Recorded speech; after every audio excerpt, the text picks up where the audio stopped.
ஏன்னா செந்தூர பாண்டின்ற திரைப்படத்தில் மெயின் வில்லனாக போட்டார். இத்தனைக்கும் அன்றைக்கி கால் உடஞ்சி நான் ஒரு வருஷத்தில் வேலைக்கு போக முடியாத சூழ்நிலையில் இருந்தேன். அவர் தான் ஊக்கம் கொடுத்து இப்படியே இருந்துட்டுன்னா கடைசி வரைக்கும் இப்படியே ஆகிடுவேன் பொண்ணம்பலம், நான் உனக்கு மெயின் வில்லன் சான்ஸ் தரேன் அப்படின்னாரு. எங்கே சார் நடக்கவே முடியல, ஷூட்டிங் வேணால் 6 மாதம் கழித்து கூட வச்சுக்கலாம், படம் 1 வருஷம் ஆகும் முடியறதுக்கு, எப்படியோ ஒரு 8-10 மாதம் ஆகும், நாங்கள் டப்பிங் முடித்த பிறகு கூட நீ பண்ணலாம் அது ஒரு ஃபைட்டு அப்படின்னாரு.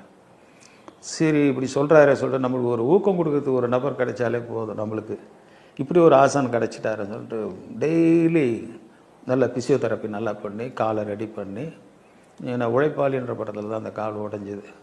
அதுக்கப்புறம் இந்த சம்பவம் வரும்போது செந்தூர பாண்டி திரைப்படத்தில் எனக்கு மெயின் வில்லன் கேரக்டர் கொடுத்தாரு. அவர் சொன்ன மாதிரியே டெய்லி நல்லா எக்ஸசைஸ் பண்ணி படம் 100 நாள் ஓடிச்சு. அதனை தொடர்ந்து தான் அந்த படம் அவர் ரெக்கமெண்ட் பண்ணி அந்த வில்லன் சான்ஸ் கொடுத்தது.